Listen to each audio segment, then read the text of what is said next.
Welcome back to the Fishing Daily podcast. Today I'm joined by Patrick Murphy, CEO of the Irish South and West Fish Producers Organisation. Welcome back, Patrick. Hi, Oliver. Hello to you and the listeners. Patrick, to kick off, we're going to speak about the Irish Fishing Masters Register and the serious implications of it for the fishermen around the Irish coast. Yeah, I think, Oliver, people don't realise that this applies to every single boat that has an Irish registration number on her. And this then is extended to every single person, and I mean every person, man, woman, or child, well, over the age of 18, that is an Irish citizen. So anybody that takes charge of a boat when they come in and land on a pier, right, is subject, as we know, to being met by one of the Sea Fishery Protection Agency. And they're being tasked by our minister now to check whether you have been accepted by him onto the Irish Fishing Master Register. And this was set up to be in compliance with European law under the penalty point system for masters and skippers. But this has been extended by our own government and our own minister beyond a register of offenders to a register of anybody that could take control of an Irish fishing vessel. And to read out the jeopardy of this, it's this: I hereby declare that I sign this document freely and voluntarily with the full understanding of its contents, and that the information that I have provided herein is true to the best of my knowledge and belief, and that if any information provided herein is found to be false or misleading, I will be liable to prosecution.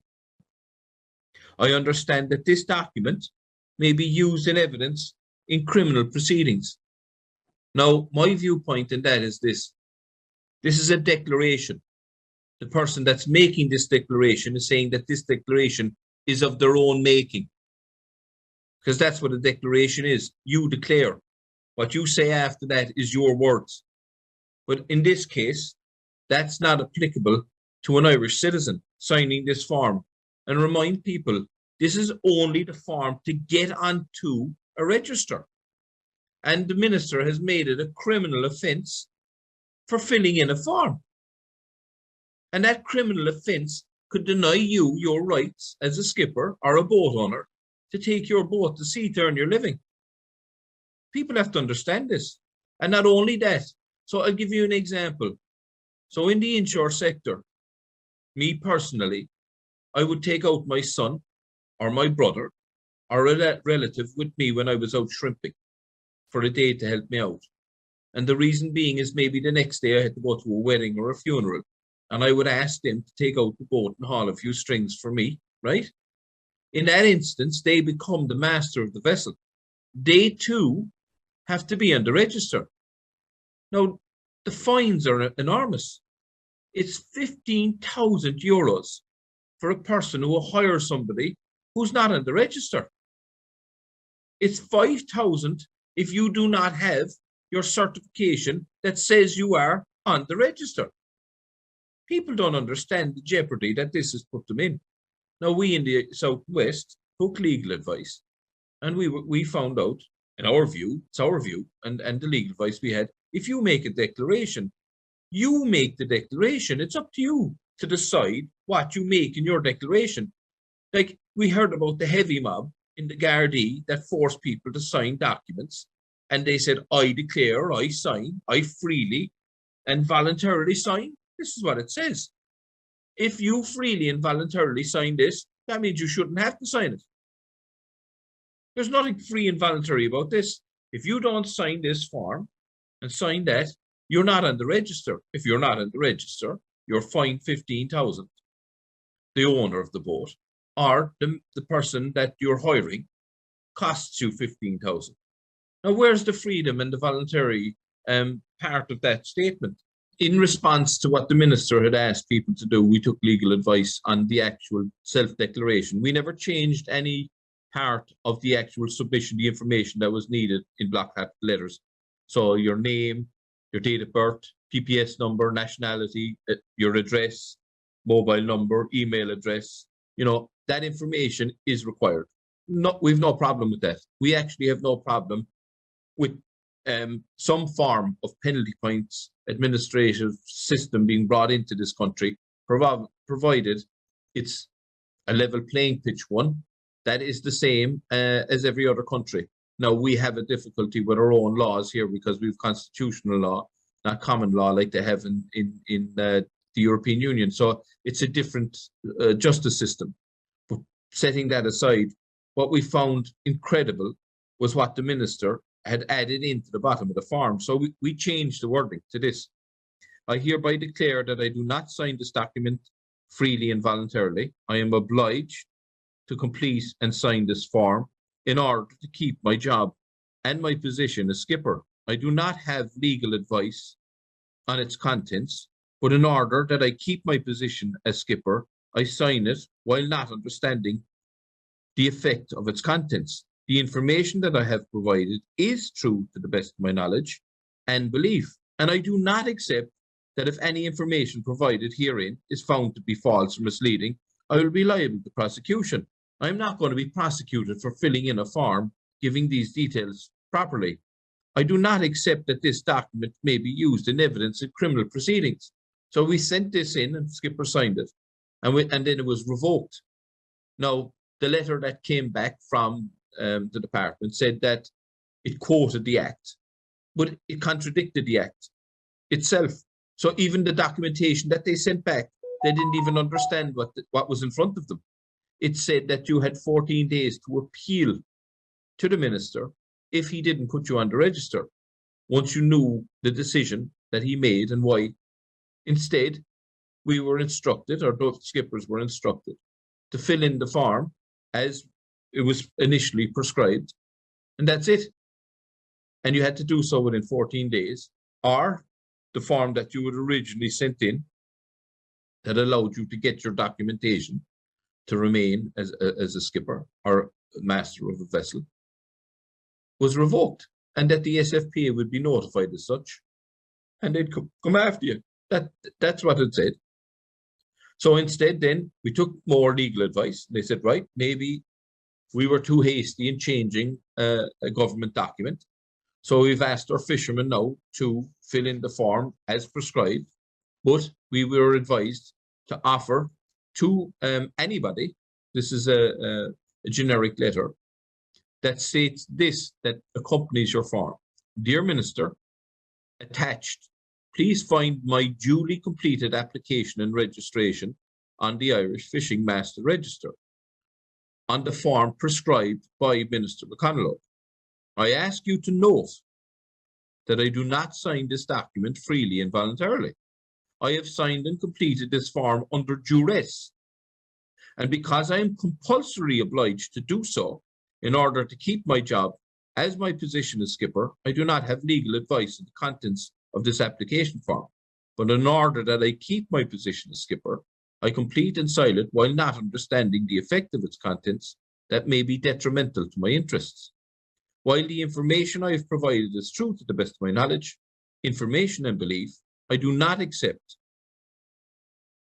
that if any information provided herein is found to be false or misleading, I will be liable to prosecution. Moreover, I cannot accept that this document can ever be used in evidence or criminal or administrative proceedings against me, either now or in the future. You see, this has nothing to do with the penalty points system. This is to do with filling in a form. This is to comply with the minister feels is appropriate, which is not the same that we got back from the European Commission when we wrote and questioned this. The European Commission stated that was required was a register, but of offenders, not of fishermen, not of masters, with or without qualifications. So we believe this is complete overreach on behalf of the minister. And we've asked for this to be addressed. We asked for an extension to the closing date of the applications because it was signed into law on the 21st of April and it had to be completed and done by the 3rd, the SI. And we found this a very onerous task. We met with the minister above in the Skipper Expo show, and none of this was told to us. The following Monday, a press release came out announcing this. So we're not happy with this, but I feel that people don't understand the jeopardy that this farm filling, just a farm, puts you in jeopardy. Because if, according to the Act, you give false and misleading information, you can be taken off the register. If you're taken off the register as a man with a small boat, there's a living for one person, an inshore fisherman. But if he's not in the register, he cannot go fishing. It's duress. He cannot go out and earn a living because he could be met on the pier and fined, even though he has all his licensing, board up to code of practice, has never committed an offense, right? Has never been inside the courtroom because he didn't fill out the form or because some information was incorrect. He could lose his right to be on the register, which puts him in jeopardy, right? Nothing to do with penalty points, of being fined €15,000 and 5,000 for not having the cert on him. This is what the law states. The EU Commission's intended this to be a register for offenders, and Now, what you call it, they've turned it into a register for every fisherman, but at the same time, they're impinging on their civil liberties and civil rights. oh, absolutely, and your property rights and your constitutional rights, because this is totally discriminatory, absolutely discriminatory, and we have evidence that it's absolutely discriminatory. Because foreign nationals aren't expected to go on this, which is a fact. And this is not me hearsay, it's a fact that fishermen in Irish registered vessels who are from foreign countries were told they need not apply. This is what's happening. This is the discrimination against our own fishermen. And we have submitted our questions and on this legislation into the human rights. And we're not a word back. It is absolutely horrific what is happening to our industry in this country. Horrific. We are the targets, and we're an indigenous part of this country. We have a heritage. We have our own language. I don't think anybody from the city would come down and stand between two fishermen and come out and say, well, I understood what they said. We have our own customs. We have our own superstitions. We have our own way of doing things. We are an indigenous part of this country, and we're not being afforded the rights to be seen as such and protected as such. We're being wiped out. And, you know, this organization has constantly stated these facts, and they're facts from the outset. Just to bring your attention to this, this came out this month, the fact sheet. Can you see this? Is it clear? Yeah, I can see so that. This came out from the department. It's the Fisheries fact sheet, May 2022. And in the second page, it says landings from Ireland's EEZ. And it says quota species caught in Irish waters. 530,000 tons from Ireland's waters. And of those species, we've landed 105. Now, we were absolutely vilified, and it was said numerous times that fishing, our quota, saying that, you know, we'd only 15% of the fish in our own waters, was completely and utterly incorrect. And it was more like 46% of the fish was being caught by Irish vessels in their own waters. And this at last has come out somewhere near the truth. I still think that maybe the landings, fish caught, where are these landings? Are there landings in other countries taken into account, or is it just the landings in Ireland? Because we have Irish landings outside Irish waters are 93,000 tons. So they're saying we have 193,000 tons of fish caught for our country. I'd say that's maybe around the right figures, but I still think that the species caught in Irish waters probably go up a bit. We have a country coming in catching over 200,000 tons of fish, or the rights to catch it, from Norway. You know, 219,000 tons of blue whiting, I think they're allowed to catch. And I'm fairly sure that we were told that it was being caught in Irish waters, most of it. That's a lot of fish. The irony of the situation is that the EU has classified it as EU waters. If the Norwegians are talking about their fishing blue whiting off the Irish coast, it's in EU waters. And the problem is the EU owns nothing. Yeah, like the rights we gave to the European Union when we joined in the Treaty of Accession, and as it developed common fishery policy, was the right to manage the fish stocks, sustainability, and the health of the stocks. You know, we didn't give away the fish in our own waters. We couldn't. You know, we didn't have a referendum on that specific issue. Like, they're the legalities of it.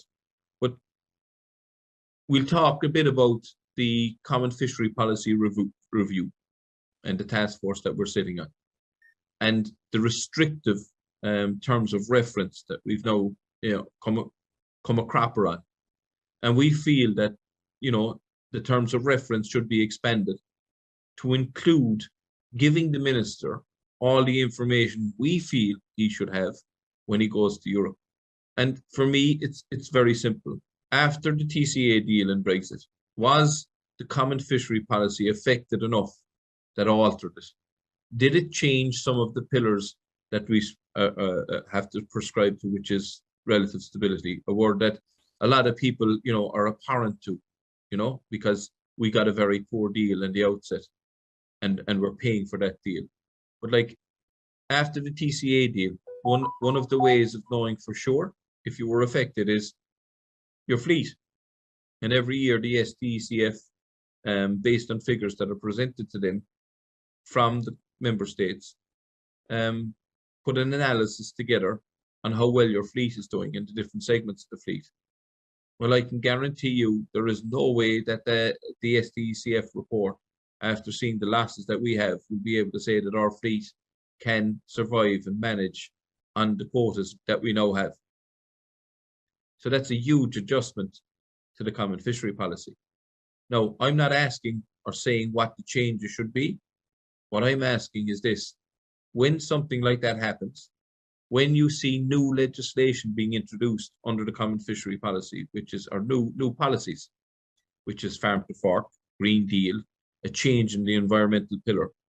So when you see that the fishing ground that we have off our coastline is going to be shared, a common resources it's called, right, with the fishing industry out to 60 miles, and taking away all that ground, we've lost the UK's ground, but we have access to it, but we're going to lose the fishing ground. Trust me, anywhere where there's going to be offshore development, it will not be possible for boats to be active, especially bottom contact gears around the cables or around those wind farms. It'll be too dangerous. And anybody that says that there will, and the amount of numbers, they're only codness, absolutely codness. So that's a huge change to the common fishery policy, because they weren't envisaged at the start in 1973 that this amount of ground would be taken over and lost to the activity of fishing. So surely be to God, the likes of them means that there should be a review. Whatever that review entails, a report isn't good enough. There has to be a review. We have to look at what enshrined the legislation in the first place, how the decisions were made. Just for instance, the Hague preferences. The UK left. Who took over the Hague preferences? They went back to the other countries. Why should we have paid a higher burden when the Hague preferences then didn't reflect that? So it's a review is what we're looking for. And if we don't get to that stage first, then we're sunk. Because without a review, a report will just say, thanks very much for your submissions. We'll take them under consideration. We'll do quantitative voting on this now, lads. The Irish have presented their case. Those in favour, raise your hands. Those against? Well, the only one that'll be putting up their hands will be Ireland. Why would the other countries allow for something to change that they may lose out on? So that's not going to happen. And any minister to go out to Europe with the same asks in the same manner when there's quantitative voting will get the same result as Brexit. We'll be shafted. Clear that heading that way this week of that the Common Fisheries Policy Review Group is not a review group. It's a type of an excuse to make a report, to tie up people and this sort of a situation that you actually believe that you're doing something. And the truth is, unless the Irish government makes the move, there's very little for the Irish fishermen to be sitting around the table discussing it when there's going to be no actions taken. Yeah, but you see, here's the dilemma. If we're not around the table, then even our voices aren't heard there, Oliver.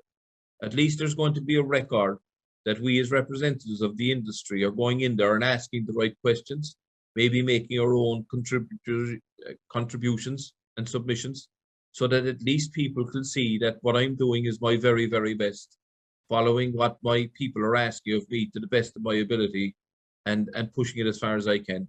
At least there's that step. You know, we're criticized by people that we didn't go far enough with the flotillas.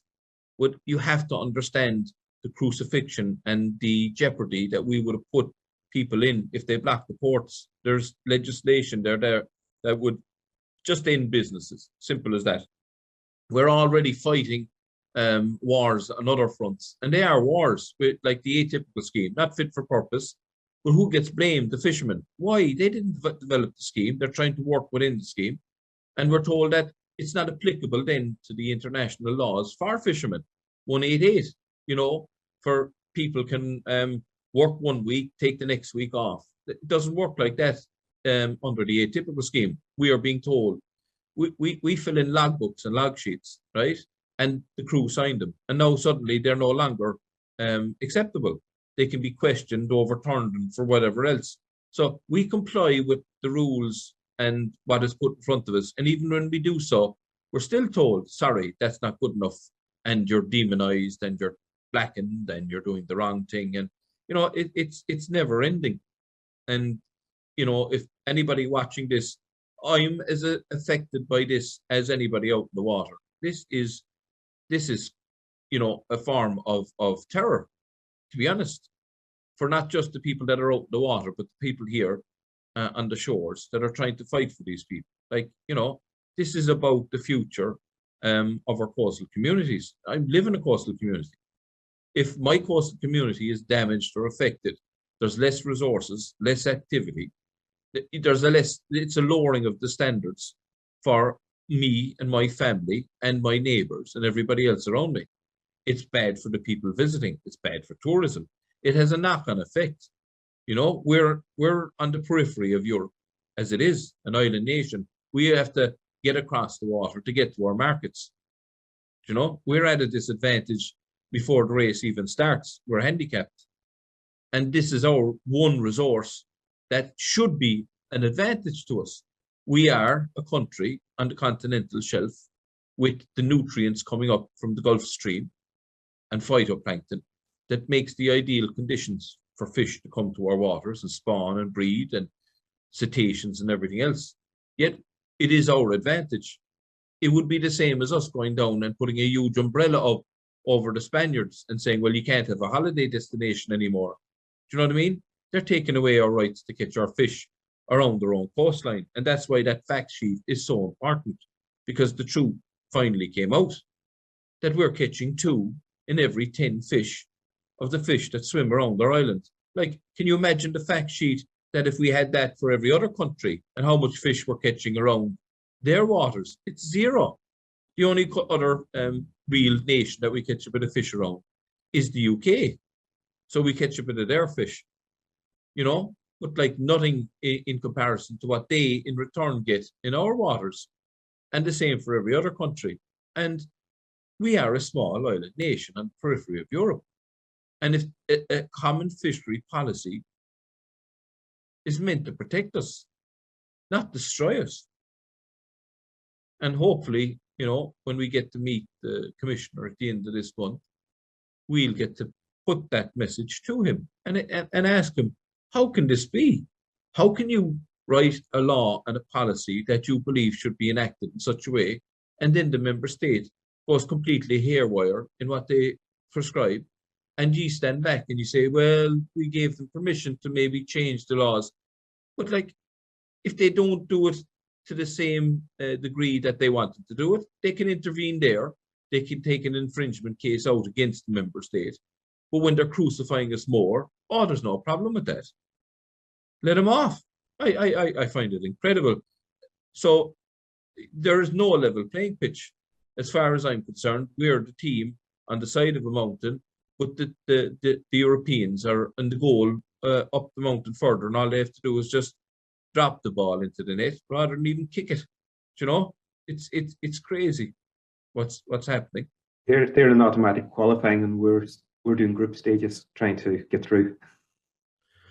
Yeah. So, and now back to the other issues that are facing us. Like, for a press release to come out in response to some of the cries for help or justice from my colleagues in the north, in Killybegs, just to be able to get their fish in a good market state and good quality, to get the best price that they possibly can for their fish.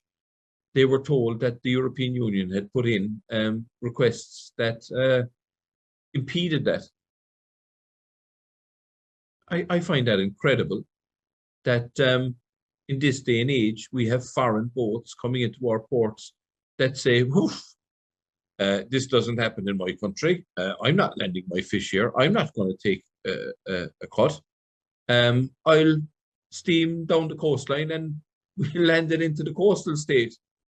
And then that transcribes into, right, you took the fish from the coastal state.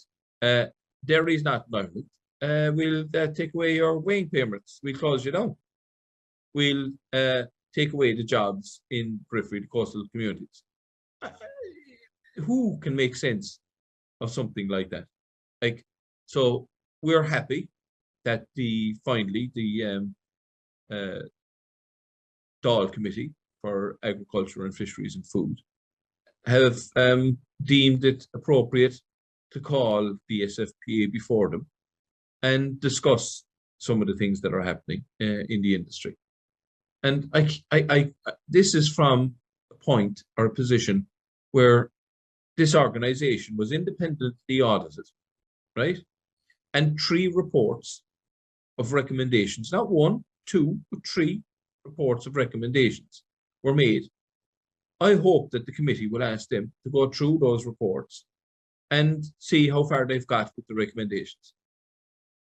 And see, is this competent authority still deemed to be competent to do the job, and the very important job that they do for our industry, you know, to allow us to get fish to market, and that the fish as well, too, in fairness, the hygiene standards and the quality of the fish is appropriate and correct and safe and is accredited for being so.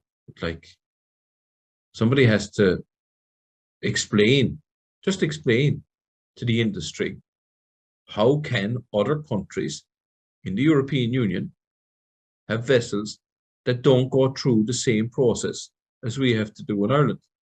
I can't understand it, you know?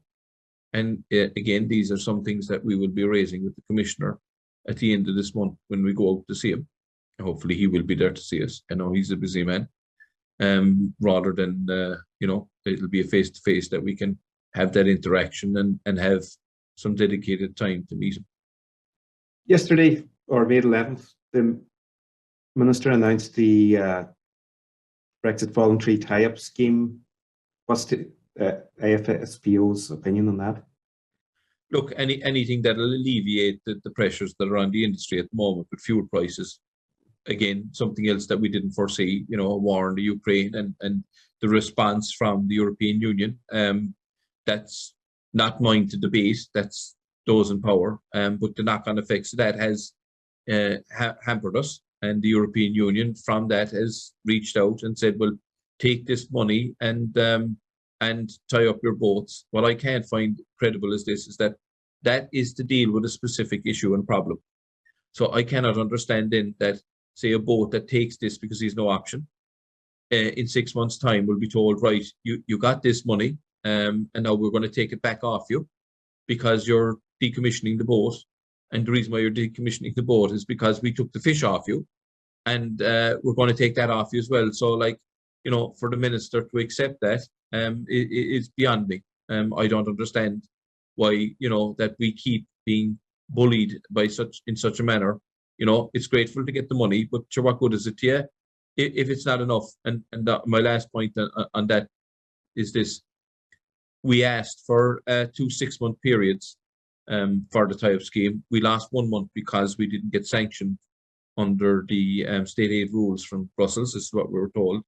But we definitely need to extend it. So I will welcome the minister's press release where he looks to extend it himself and to go back to Brussels to extend it. But it just shows the dire state that this industry is in, where people who have boats worth millions of euros can't wait to tie them to the pier wall and not fish, not make money to survive. It's a clear statement of where our fishing industry is in this particular junction in our history. And I think it's sad. I think it's a sad indictment of our country with the richest fishing grounds that are clearly stated in this fact sheet, that the fish are here, yet we're not given the opportunity to get a fair share of them just to keep our fleet going. This on the backdrop, Oliver, that we've already seen 2 decommissioning schemes. Our fleet is nothing in comparison to the size that it was when we joined the EU. It's been decimated.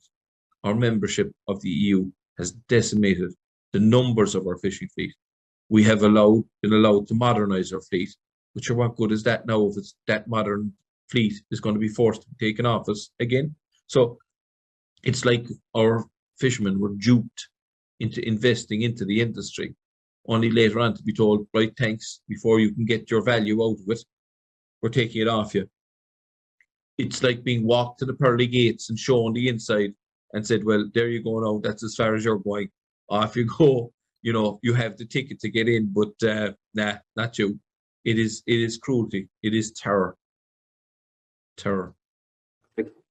As usual, it's always been great speaking to you, and thank you very much for your time. We'll have you back again, and we'll discuss what's happening after the events in Europe at the end of the month, and we'll have your opinion on that as well.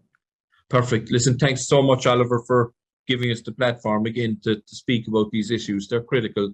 If only the media, besides yourself, could pass this on to the public, I think we'd get better support, because I don't think they'd agree with what's happening to their own countrymen in their own country, right around them, their next door neighbours. Fishermen risk all, and we are far often too reminded of this, when we hear the tragedies and losses and, fellas even being winched off boats. It is a tough industry, and I think we deserve to be treated a little bit better than we are.